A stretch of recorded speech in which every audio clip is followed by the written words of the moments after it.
안녕하세요. 2020 서울 하드웨어 해커톤 단메이커에 참가한 누르미 팀장 오정민입니다. 네, 13강 앱 개발 스펙 설계하기입니다. 오늘은 안드로이드랑 iOS 앱 등등을 도대체 뭘로 보통 개발을 하고 저희는 어떤 프레임워크를 기반으로 개발을 하는지 소개를 드리려고 합니다. 어, 네. 일단 앱의 역할, 그리고 앱 기반 환경 종류 이런 식으로 풀어나갈 것 같습니다. 누르미에서 앱의 역할은 다들 한번 저희 데모 영상을 보시면 아시겠지만 그냥 그 모니터링 하는 것이 아무래도 주 기능입니다. 그리고 안드로이드 기반에서 자마린으로 사용되고 있죠. 앱의 개발 환경 종류는 두 가지인데요. 안드로이드랑 iOS가 있습니다. 안드로이드랑 iOS가 있는데 뭐 여러분들은 보통 안드로이드가 한국에서는 점유율이 좀 높은 편이죠. 음, 네, 안드로이드는 어떤 식으로 개발을 하게 될까요? 안드로이드는 자바랑 코틀린, 네, 이렇게 두 언어로 보통 개발을 합니다.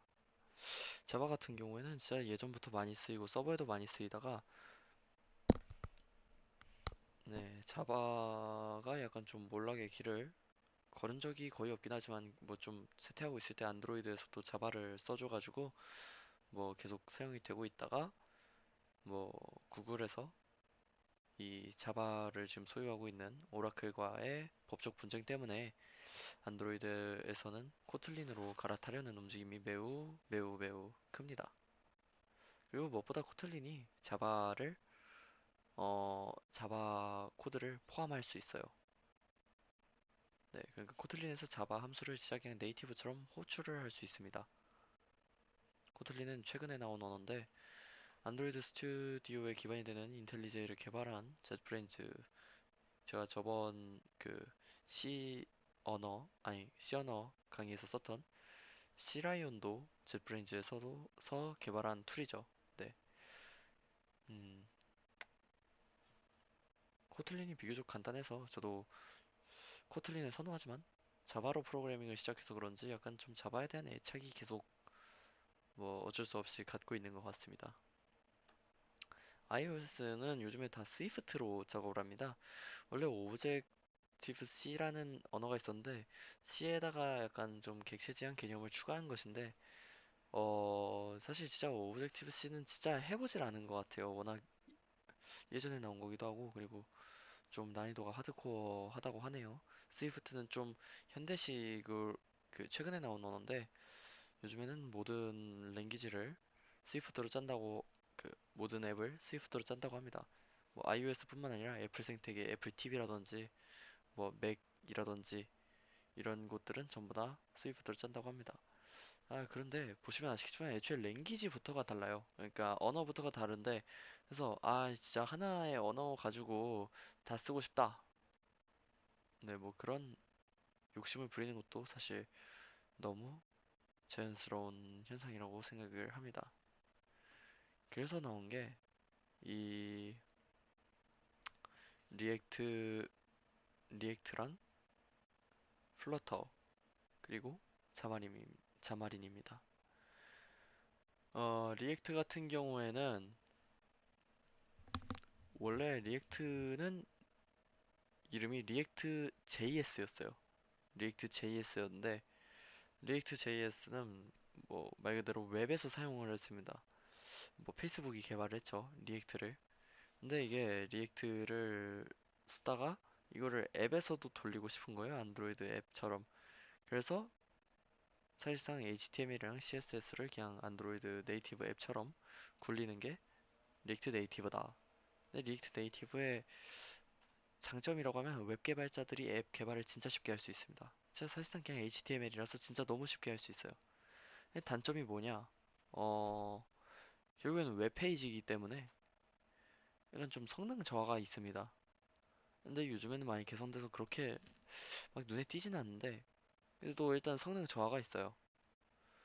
근데 제 생각에는 일단 개발 환경 자체는 엄청나게 편했던 것 같습니다. 어차피 이것도 노드.js 기반이라서 제너레이팅 하는 것들이 다 있어서 그냥 쉽게 쉽게 개발했던 것 같아요. 네, 깔끔하게.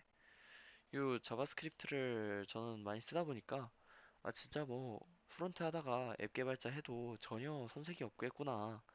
사실 이게 가능했던 건 리액트의 특이한 구조랑 점점 웹 프론트엔드 개발자랑 앱 개발자가 이게 결국에는 서버에 있는 데이터 기반으로 왔다 갔다 하다 보니까 점점 뭔가 데이터 처리 로직이 비슷해졌기 때문에 이런 쉬운 어 쉬운 스택 이동이 가능한 것 같아요. 그러니까 주 메인 무대 이동이 가능한 것 같습니다. 직업의 이동. 네.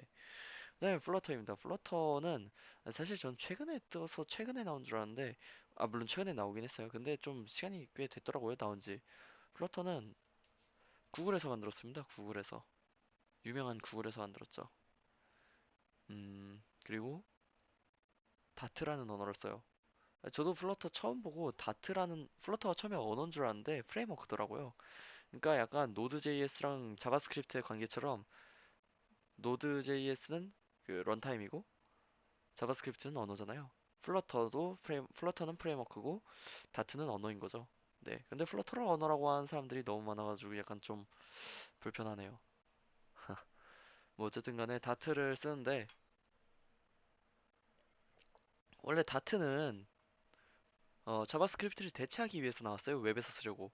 근데 자바스크립트가 너무 발전을 너무 빠르게 하고 그래서 단점을 다 막아버리기도 했고 그래서 구글이 씨 다트 버려지겠다 망하겠다 해가지고 다트는 자바스크립트보다 빠르다 이렇게 홍보를 하면서 선전을 했는데 웹 어셈블리라는 아주 신묘한 물건이 나오면서 거의 C랑 C++을 그 CPU 기계어로 돌리는 것 마냥 엄청나게 빠른 속도를 가진 새로운 신기술이 나왔기 때문에 사실상 속도 면에서도 뭐 대체제가 나와버렸어요. 그래서 다트는 진짜 망했죠.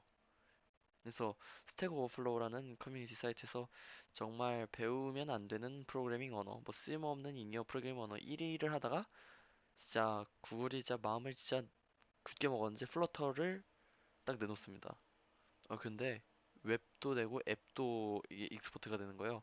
근데 처음 나왔을 때는 iOS랑 안드로이드만 지원했는데 이제는 뭐 웹도 익스포트 할 수 있고 뭐 iOS나 윈도우 그 프로그램으로도 익스포트가 되더라고요.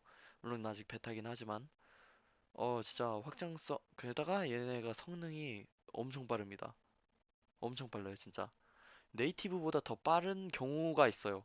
사실 그게 좀 많이 놀라운데 어떻게 그걸 했냐면은 안드로이드 앱을 만들 때 당연히 자바로 짜고 iOS는 스위프트로 짜는데 그냥 그 다 싹 갖다 버리고 그냥 C++로 짠 거예요, 그냥.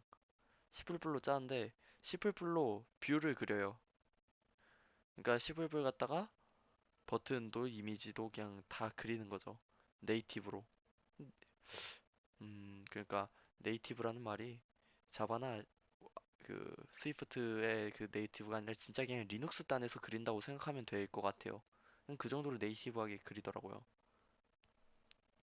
그래서 성능 개선을 네, 이뤄냈다고 하는데 상당히 놀라운 것 같습니다. 음. 그다음에 자마린. 자마린은 사실 진짜로 제가 듣기로는 플러터랑 리액트 네이티브보다 더 일찍 나온 걸로 알고 있는데 이건 놀랍게도 마이크로소프트에서 만든 거예요.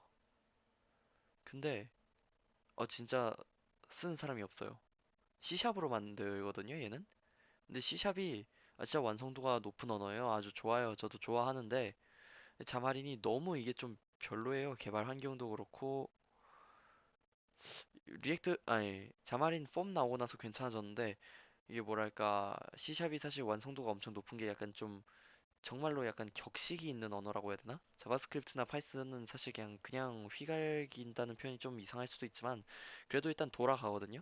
좀 격식이 사실 격식이라는 표현이 알맞는 건지 모르겠어요. 혹시 불편하신 분들이 있으면 일단 미리 사과드립니다. 그러니까 문법이 철저하다고 해야 될까요? 네.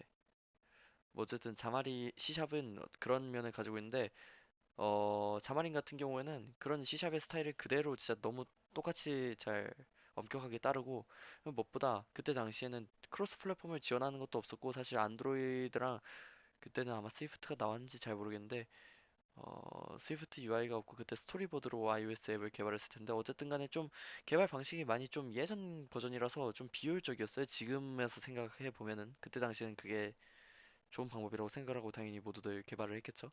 어쨌든 자마리는 뭐 그런 방식을 따라가느라 지금 플러터랑 리액트랑 비교하면은 개발 환경이 많이 불편하고 구현도 좀 많이 좀 불편합니다. 근데 C샵의 그 많은 레퍼런스들, 멋진 코드들을 갖다 쓸 수 있는 게 엄청난 장점이죠. 근데 이번에 닷넷 5.0이 나오면서 자마린이랑 그 닷넷 코어랑 뭐 그리고 닷넷 프레임워크가 다 합쳐지면서 이번 자마린이 어떻게 달라질지 모르겠어요. 진짜 판세가 또 어떻게 뒤집힐지 모르겠거든요. 이번에 닷넷 5.0이 발표되면서. 그리고 무엇보다 사실 이게 어떻게 된 건지 모르겠는데 타이젠을 자마린이 지원합니다. 아니, 자마린에서 타이젠을 지원합니다. 좀 놀라운 일이죠. 많이 놀라워요. 네, 많이 놀랍습니다. 왜 지원을 하는 건지 모르겠는데 어쨌든 지원을 합니다. 네, 그래서 자마린 같은 경우에는 그렇게 네, MS에서 지원을 하는데 사실 책도 별로 없어요 시중에. 그래서 뭐 버린 자식이다 뭐 MS에서 버렸다 이런 얘기가 많이 나오는데 절대로 버린 것 같진 않은 게 아직도 사실 그 개발 그 할 때 새로운 기술 같은 거를 들여온 거를 보면은 자마린이 가장 먼저 들여옵니다 보통.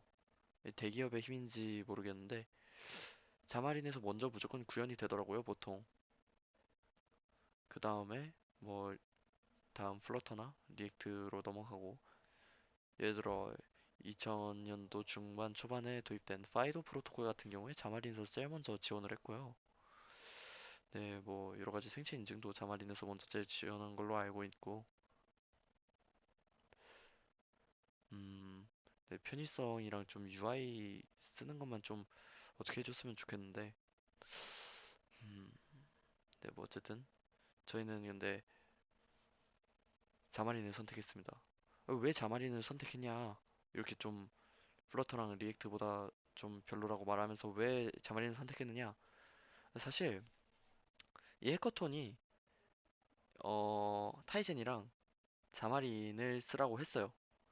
근데 사실 타이젠 위에서 돌아가는 UI를 구현하기 위해서 자마린을 쓰라는 거였거든요. 근데 사실 저희는 그것까지 생각을 안 하고 그러니까 사실 그때는 자마린이 타이젠을 지원하는지 몰랐어요. 그래가지고 앱에다가 뭐 자마린을 올려서 하면 되겠다 했죠. 사실 저도 자마린에 대한 관심은 늘 있었습니다. 이게 제가 오히려 약간 좀 지엽적인 거에 끌린다고 해야 되나? 아무도 안 쓰는 기술을 뭔가 쓰면은 멋있어 보이잖아요. 약간 좀, 네, 그런 것 때문에 자마린을 선택하게 됐습니다. 네,